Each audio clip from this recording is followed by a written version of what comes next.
Hello, and welcome back to This is Infertility. If you've been listening to this podcast for a while, whether you found us years ago or just recently, you probably know that this space has always been about one thing: stories. For more than 7 years, This is Infertility has been a place where people shared some of the most personal moments of their lives. Moments that were often painful, sometimes isolating, increasingly complicated, but always real. Today's episode is a little different. This is the last episode of This is Infertility, as it was. It's not the end, but it is a transition. And before we talk about what's coming next, we wanted to take a moment to look back and say thank you.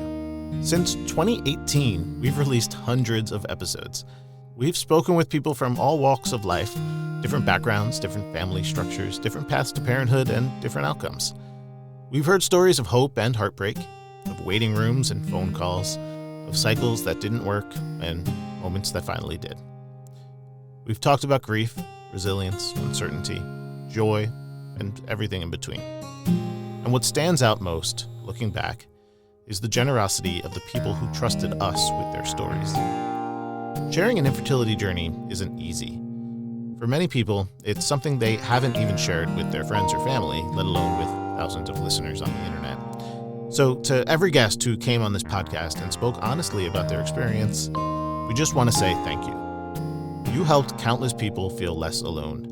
You helped normalize conversations about this stuff, and you helped build a community rooted in empathy and understanding. This is Infertility really is your show. And to you, our listeners, I want to thank you too. We hope you found some value in hearing others going through these emotions, treatments, and journeys. We started this podcast because people needed it, and it lasted for so long because you found meaning in it. And that's something we'll always be proud of.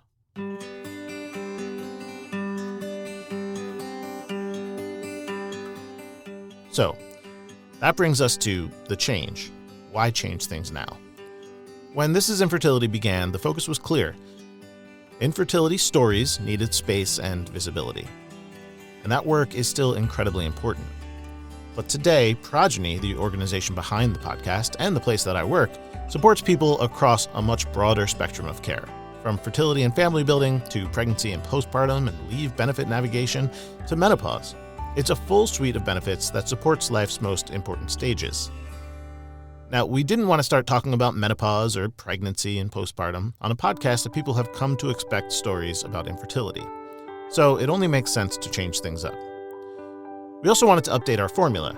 We love sharing your stories, but we also know that you love hearing from experts, and you like to hear them unscripted and uncensored. So we're shaking things up a little bit. Starting in January, This is Infertility will no longer be Progeny's only podcast, and it will no longer be called This is Infertility. Instead, we're expanding into 3 podcast experiences, each focused on a different stage of care. This is fertility, this is women's health, and this is menopause. We're excited to get started. With this new format and these new channels, we know that we can provide the kind of content that you're looking for wherever you might be in life. Now, I mentioned the new format as well. Alongside personal stories, which will absolutely continue, we're expanding to include a show we've been producing over on YouTube for a couple of years now, a show we call Doc Talk, featuring Lissa Klein, who has been a multi-time host of this podcast, including hosting some of our most listened to episodes, and Progeny's chief medical officer, a longtime fertility doctor, a menopause expert, and a generally wonderful human, Dr. Janet Choi. These conversations allow us to go deeper into the questions that people are asking right now, combining clinical expertise with real-world context, clarity, and compassion. It's about meeting you where you are, whether you're seeking information, reassurance, or simply a better understanding of what's happening in your health. And again, to be very clear, this isn't a goodbye to storytelling. Personal stories will always matter. They're the heart of everything we do at Progeny and here on our podcast channels. This evolution simply allows us to tell more stories in more ways for more people across every stage of care.